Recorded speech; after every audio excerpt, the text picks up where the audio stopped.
2003 ജനുവരി മാസം 16-ാം തീയതി എല്ലാവരും ആകാംക്ഷയോടുകൂടി ആ ലോഞ്ചിങ് പാഡിലേക്ക് നോക്കി നിൽക്കുകയാണ്. ലൈവായിട്ടുള്ള ബ്രോഡ്കാസ്റ്റിങ്ങും നടക്കുന്നുണ്ട്. പലരും വീട്ടിലിരുന്നാണ് ഈ ദൃശ്യം കാണുന്നത്. നമ്മുടെ പ്രിയപ്പെട്ട കൽപ്പന ചൗളയും 6 ആസ്ട്രോനോട്ട്സും ബഹിരാകാശത്തേക്ക് സഞ്ചരിക്കാൻ പോവുകയാണ്.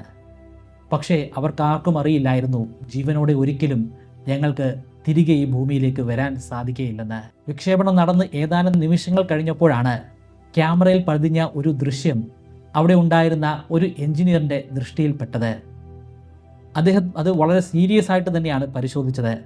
വിക്ഷേപണം നടക്കുന്ന സമയത്ത് ആ പേടകത്തിൻ്റെ ബാഹ്യമായിട്ടുള്ള ഭാഗത്തുണ്ടായിരുന്ന ഫ്യുവൽ ടാങ്കിൻ്റെ ഒരു കവറിങ്, ആ കവറിങ് പൊട്ടി തകർന്ന് ഇടതുവശത്തുള്ള വിങ് അല്ലെങ്കിൽ ചിറകിൽ പോയി ആഞ്ഞ് ഇടിച്ചിരിക്കുന്നു.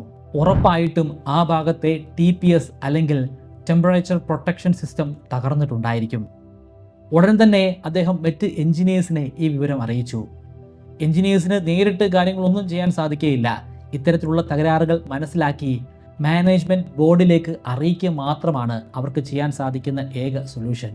അവർ സമയം ഒട്ടും കളയാതെ മാനേജ്മെൻറ്റിനെ ഇത് അറിയിച്ചു. അതിനുശേഷം മാനേജ്മെൻറ്റിൻ്റെ ഭാഗത്തു നിന്നുമുള്ള ഒരു ചർച്ചയാണ്. ആ കൂട്ടത്തിൽപ്പെട്ട ഒരു ബോർഡംഗം പറയുന്നത് ഇത് അത്ര കാര്യമാക്കേണ്ട ഒരു സംഭവമല്ല. എല്ലാ തവണയും വിക്ഷേപണം സംഭവിക്കുമ്പോൾ ഇതുപോലെയുള്ള ചെറിയ തകരാറുകളൊക്കെ സംഭവിക്കാറുണ്ട്. പക്ഷേ എല്ലാ ആസ്ട്രോനോട്ടും പോയതുപോലെ തന്നെ ആരോഗ്യവാന്മാരായിട്ട് ഒരു കുഴപ്പവുമില്ലാതെ മടങ്ങി വരും. മിക്ക ആളുകൾക്കും ആ അഭിപ്രായത്തോട് യോജിക്കാനുണ്ടായ പ്രധാനപ്പെട്ട കാരണം പണച്ചെലവാണ്. വലിയ രീതിയിലുള്ള തുക മുടക്കിയാണ് വിക്ഷേപണം നടത്തിയിരിക്കുന്നത്. അത് വേണമെങ്കിൽ തുടക്കഘട്ടത്തിൽ തന്നെ അബോർട്ട് ചെയ്യാം. വലിയ രീതിയിൽ പ്രശ്നമുണ്ടെങ്കിൽ അബോർട്ട് ചെയ്ത് അവിടെ ഉണ്ടായിരിക്കുന്ന ആസ്ട്രോനോട്ട്സിന് പാരച്യൂട്ടുകൾ ഉപയോഗിച്ച് രക്ഷപ്പെടാൻ സാധിക്കുന്നതാണ്. പക്ഷേ മാനേജ്മെൻറ്റിൻ്റെ ഭാഗത്തൊന്നും അത്തരത്തിലുള്ള ഒരു ഉത്തരവും ഉണ്ടായില്ല. പക്ഷേ എഞ്ചിനീയേഴ്സിന് വെറുതെ ഇരിക്കാൻ സാധിക്കുമായിരുന്നില്ല. ആ പേടകത്തിന് എന്തെങ്കിലും തകരാറുണ്ടോ എന്ന് അവർക്ക് ഉറപ്പായിട്ടും പരിശോധിക്കണം. അതിനെന്താണ് ഒരു മാർഗം? ഒരു മാർഗമുണ്ട്. ഡിപ്പാർട്ട്മെൻറ്റ് ഓഫ് ഡിഫൻസിൻ്റെ സ്പൈ സാറ്റലൈറ്റുകളുണ്ട്. ആ സാറ്റലൈറ്റുകൾ ഉപയോഗിച്ച് കഴിഞ്ഞാൽ ഈ പേടകത്തിൻ്റെ വളരെ അടുത്തു നിന്നുള്ള ദൃശ്യങ്ങൾ നമുക്കെടുക്കാൻ സാധിക്കും. അങ്ങനെയാണെങ്കിൽ മാരകമായിട്ടുള്ള തകരാറുകൾ ഉണ്ടോ എന്ന് നമുക്ക് ഉറപ്പുവരുത്താം. ഈ കാര്യവും അവർ അറിയിക്കുന്നത് മാനേജ്മെൻറ്റിനെയാണ്, അല്ലാതെ അവർക്ക് നേരിട്ടൊന്നും തന്നെ ചെയ്യാൻ സാധിക്കുന്നതല്ല. ഇത്തവണയും നെഗറ്റീവായിട്ടുള്ളൊരു റെസ്പോൺസാണ് മാനേജ്മെൻറ്റിൻ്റെ ഭാഗത്തുനിന്നും ഉണ്ടായത്. വെറുതെ നമ്മൾ സമയം കളയേണ്ട ആവശ്യമില്ല. കൃത്യമായിട്ടുള്ള വിക്ഷേപണമാണ്, ഒരു തകരാറും അതിന് സംഭവിച്ചിട്ടില്ല. 16 ദിവസങ്ങൾക്ക് ശേഷം ആ പേടകം ഭൂമിയുടെ അന്തരീക്ഷത്തിലേക്ക് റീഎൻട്രി ചെയ്തു. ഈ ഘട്ടത്തിൽ മാത്രമാണ് മുമ്പുണ്ടായ തകരാറിൻ്റെ ആഫ്റ്റർ എഫക്ട്സ് നമുക്ക് മനസ്സിലാക്കാൻ സാധിക്കുന്നത്. സ്പേസിൽ ഉണ്ടായിരുന്ന സമയത്തൊന്നും ഇതൊരു പ്രശ്നമേ അല്ല. ഇപ്പോൾ എങ്ങനെയാണ് അതൊരു പ്രശ്നമായി മാറുന്നത്? ഭൂമിയുടെ അന്തരീക്ഷത്തിലൂടെ ഇത് പറക്കുന്നത് ഏകദേശം മണിക്കൂറിൽ 27,000 കിലോമീറ്റർ വേഗതയിലാണ്. ഭൂമിയുടെ പ്രതലത്തിലേക്ക് അടുക്കും തോറും ഭൂമിയുടെ അന്തരീക്ഷത്തിൻ്റെ കാഠിന്യം, അതിൻ്റെ പ്രഷർ വർദ്ധിച്ചുകൊണ്ട് തന്നെ ഇരിക്കും. അതായത് വാതകങ്ങളുടെ സാന്നിധ്യം അല്ലെങ്കിൽ അവയുടെ സാന്ദ്രത ഗണ്യമായി വർദ്ധിക്കുകയാണ്. അത്രയും ഡെൻസിറ്റിയിലുള്ള വാതകങ്ങൾ അല്ലെങ്കിൽ ഗ്യാസിനെ തുളച്ചുകൊണ്ടാണ് 27,000 കിലോമീറ്റർ വേഗതയിൽ ആ പേടകം റീഎൻട്രി ചെയ്യുന്നത്. ആ സമയത്ത് ഈ വാതകങ്ങൾ അതിശക്തമായിട്ടുള്ള ഒരു പ്രഷറാണ് ആ പേടകത്തിൻ്റെ പ്രതലത്തിൽ ഏൽപ്പിക്കുന്നത്. വാതകത്തിന് സൂപ്പർ ഹീറ്റിംഗ് എന്ന ഒരു പ്രതിഭാസം സംഭവിക്കും. ശക്തമായിട്ട് ഹീറ്റ് ഉണ്ടാകുന്നതിനെ തുടർന്ന് ആ വാതകം വാതകമല്ലാതെയായി മാറും. അത് പ്ലാസ്മയായിട്ട് മാറും. പ്ലാസ്മയുടെ അപ്പോഴത്തെ താപനില 1650 ഡിഗ്രി സെൽഷ്യസ് ആണ്. ഈ പ്ലാസ്മ ഇടതുവശത്തെ ചിറകിനോട് ചേർന്നുണ്ടായിരുന്ന ആ ഒരു പൊട്ടലിൻ്റെ ഇടയിലൂടെ ഉള്ളിലേക്ക് പ്രവേശിക്കാൻ തുടങ്ങി. ആ ചിറക് അലുമിനിയം കൊണ്ടുണ്ടാക്കിയതാണ്. 1650 ഡിഗ്രി സെൽഷ്യസ് ആണെങ്കിൽ ഉറപ്പായിട്ടും ആ അലുമിനിയത്തിൻ്റെ ചിറക് ഉരുകി ഒലിക്കാൻ തുടങ്ങും. അത് ഉരുകി ഒലിക്കുക തന്നെ ചെയ്തു. ഈ ചിറകിൻ്റെ അടിസ്ഥാനത്തിലാണ് ആ പേടകത്തിൻ്റെ സഞ്ചാരം തന്നെ നടക്കുന്നത്.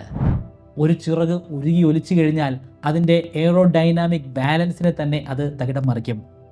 അതിനെ തുടർന്ന് അതിൻ്റെ ദിശ തെറ്റി അത് പറക്കാൻ തുടങ്ങി. ഒട്ടും വൈകാതെ തന്നെ അത് പല കഷ്ണങ്ങളായി ചിന്നിച്ചിതറി നിലം പതിച്ചു. ഒപ്പമുണ്ടായിരുന്ന ആ 7 ആസ്ട്രോനോട്ടും തൽക്ഷണം മരണമടഞ്ഞു. അപ്പോൾ സമയം രാവിലെ 8:59 മരിക്കുന്നതിന് ഏതാനും നിമിഷങ്ങൾക്ക് മുൻപ് മാത്രമാണ് ആ ആസ്ട്രോനോട്ട്സ് മനസ്സിലാക്കിയത് തങ്ങൾ മരിക്കാൻ പോവുകയാണെന്ന്. കാരണം 8:53 ആയപ്പോൾ അവരുടെ ഇടതുവശത്തെ ചിറകിൻ്റെ ടെമ്പറേച്ചർ സെൻസേഴ്സ് നിശ്ചലമായി. ശക്തമായിട്ടുള്ള താപനിലയെ തുടർന്നാണെന്ന് അവർക്ക് ഉറപ്പുണ്ടായിരുന്നു. എപ്പോൾ വേണമെങ്കിലും മരിക്കുമെന്നുള്ള ധാരണ അവസാനത്തെ നിമിഷങ്ങളിൽ അവരിൽ അരിച്ചു കയറി. മരണത്തെ മുഖാമുഖം കാണുന്ന ആ അവസാന നിമിഷങ്ങളിൽ അവർ എന്തൊക്കെ മനോവ്യാപാരങ്ങൾക്കായിരിക്കും വഴിമാറിയത്? അത് അവർക്ക് മാത്രമേ വിവരിക്കാൻ സാധിക്കുകയുള്ളൂ. അവരിന്ന് നമ്മോടൊപ്പമില്ല. ഇതിനെ തുടർന്ന് 29 മാസത്തേക്ക് സ്പേസ് ഷട്ടിൽ പ്രോഗ്രാമുകൾ പൂർണ്ണമായിട്ടും നിർത്തലാക്കി. പിന്നീട് ശക്തമായിട്ടുള്ള ഒരു അന്വേഷണമാണ് നടന്നത്. ഞാൻ ഈ പറഞ്ഞതൊക്കെ ആ അന്വേഷണത്തിൻ്റെ റിപ്പോർട്ടിൻ്റെ അടിസ്ഥാനത്തിൽ പറഞ്ഞവയാണ്. കൊളംബിയ ആക്സിഡൻറ്റ് ഇൻവെസ്റ്റിഗേഷൻ ബോർഡാണ് അങ്ങനെ ഒരു റിപ്പോർട്ട് സമർപ്പിച്ചത്. ആ റിപ്പോർട്ടിൽ കൃത്യമായിട്ട് പറഞ്ഞിട്ടുണ്ട്, നാസയുടെ അനാസ്ഥ കാരണമാണ് ഇങ്ങനെയൊരു വിപത്ത് സംഭവിച്ചതെന്ന്. ഇതിനുശേഷം വലിയ രീതിയിലുള്ള അഴിച്ചുപണിയാണ് നാസയുടെ ഭാഗത്തു നിന്നും ഉണ്ടായത്. ഒരു ആസ്ട്രോനോട്ടിന്റെ ജീവന് കോടിക്കണക്കിന് അമേരിക്കൻ ഡോളേഴ്സിനേക്കാൾ വിലയുണ്ട്. ഒരു മിഷൻ പൂർണ്ണമായിട്ടും അബോർട്ട് ചെയ്യേണ്ടി വന്നാൽ പോലും ആ ആസ്ട്രോനോട്ടിന്റെ ജീവന് കൂടുതൽ വാല്യൂ കൊടുക്കണം. നിലവിൽ അവർ സ്പേസ് ഷട്ടിലുകൾ ഉപയോഗിക്കുന്നില്ല. സ്പേസ് ഷട്ടിൽ എന്ന് പറയുന്നത് സാധാരണഗതിയിൽ നമ്മൾ ഇപ്പോൾ കാണുന്ന തരത്തിലുള്ള ഒരു പേടകമല്ല. അത് സമുദ്രത്തിൽ നേരിട്ട് സ്പ്ലാഷ് ഡൗൺ ചെയ്യുകയല്ല ചെയ്യുന്നത്, കൃത്യമായിട്ട് കരയിൽ ലാൻഡ് ചെയ്യുകയാണ്. ഒരു വിമാനം എങ്ങനെയാണോ ലാൻഡ് ചെയ്യുന്നത് അതേ രീതിയിലുള്ള ലാൻഡിങ്.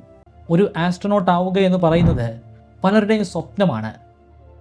ആ സ്വപ്നം യാഥാർത്ഥ്യമാക്കാനായി ഒരുപാട് പേർ നിരന്തരം പഠിച്ചുകൊണ്ടിരിക്കുകയാണ്. ഡോക്ടേഴ്സ് ആകാനും എഞ്ചിനീയേഴ്സ് ആകാനും ഒരു CA കാരനാകാനും ഒക്കെ ആഗ്രഹിക്കുന്ന അനേകം ആളുകളുണ്ട്. PSC എക്സാം എഴുതി ഒരു ഗവൺമെൻറ് ജോലി സ്വന്തമാക്കാൻ ആഗ്രഹിക്കുന്നവരുമുണ്ട്. എല്ലാവരുടെയും മുൻപിൽ ഒരു തടസ്സമായി നിൽക്കുന്നത് അവരുടെ ഓർമ്മശക്തിയാണ്. എത്ര പഠിച്ചാലും അത് നമ്മുടെ തലച്ചോറിൽ നിൽക്കുകയില്ല, പെട്ടെന്ന് മറന്നുപോകും. അതിൻ്റെ പ്രധാനപ്പെട്ട കാരണം നിങ്ങളുടെ പഠന രീതിയാണ്. നിങ്ങളുടെ തലച്ചോറിൻ്റെ പ്രവർത്തനമനുസരിച്ചുള്ള പഠന രീതിയാണ് നിങ്ങൾ സ്വീകരിക്കേണ്ടത്. വ്യത്യസ്തമായിട്ടുള്ള അനേകം പഠന രീതികളുണ്ട്, പല മെമ്മറി ട്രിക്കുകളുണ്ട്. അതിലൂടെ ഒരു പുസ്തകത്തിനുള്ള കോണ്ടന്റ് പൂർണ്ണമായിട്ടും നിങ്ങൾക്ക് നിങ്ങളുടെ തലച്ചോറിൽ സൂക്ഷിച്ചു വെക്കാൻ സാധിക്കും. അങ്ങനെ സൂക്ഷിച്ചു വെച്ച് കഴിഞ്ഞാൽ പല കോമ്പറ്റീറ്റീവ് എക്സാമുകളിലും നിങ്ങൾക്ക് ഉന്നത റാങ്ക് കരസ്ഥമാക്കാൻ സാധിക്കുന്നതാണ്. ഇത്തരത്തിലുള്ള വ്യത്യസ്തമായിട്ടുള്ള 25 മെമ്മറി ട്രിക്കുകൾ ചേർത്ത് ഒരു മെമ്മറി ഇംപ്രൂവ്മെൻറ്റ് കോഴ്സ് ഞാൻ ബ്രൈറ്റ് കേരളത്തിൻ്റെ വെബ്സൈറ്റിലും അതുപോലെ ആൻഡ്രോയിഡ് ആപ്ലിക്കേഷനിലും തുടങ്ങിയിട്ടുണ്ട്.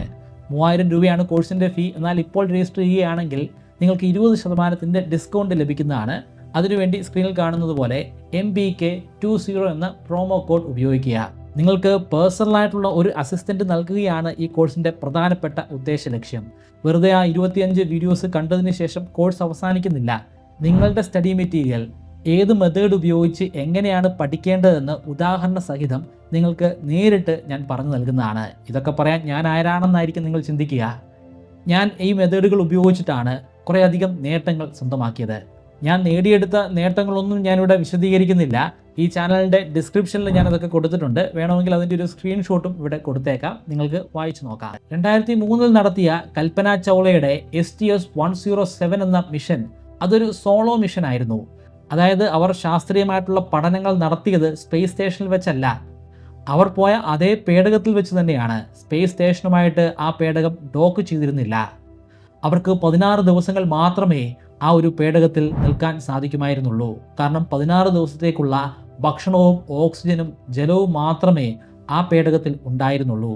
അപകടത്തിൻ്റെ ആക്കം കൂട്ടിയതിൽ ഇതിന് വലിയ പങ്കുണ്ട്. കാരണം ഈ അപകടം അവർക്ക് മുൻകൂട്ടി മനസ്സിലാക്കാൻ സാധിച്ചാലും കയ്യും കെട്ടി ആ അപകടം നോക്കി നിൽക്കാൻ മാത്രമേ സാധിക്കുകയുള്ളൂ. കാരണം അവിടേക്ക് മറ്റൊരു സ്പേസ് ക്രാഫ്റ്റിനെ അയക്കണമെങ്കിൽ 31 ദിവസങ്ങൾ വേണ്ടി വരും. അവിടേക്ക് സ്പേസ് ക്രാഫ്റ്റിനെ എത്തിക്കാൻ വേണ്ടിയല്ല 31 ദിവസം, അതിനുവേണ്ടിയുള്ള സജ്ജീകരണങ്ങൾ നടത്തി നിലവിൽ അവൈലബിൾ ആയിട്ടുള്ള അറ്റ്ലാന്റിസ് എന്ന പേടകത്തെ അവിടേക്ക് അയക്കാൻ 31 ദിവസങ്ങൾ വേണ്ടി വരും. ഇന്റർനാഷണൽ സ്പേസ് സ്റ്റേഷൻ ആ കാലഘട്ടത്തിലുമുണ്ട്.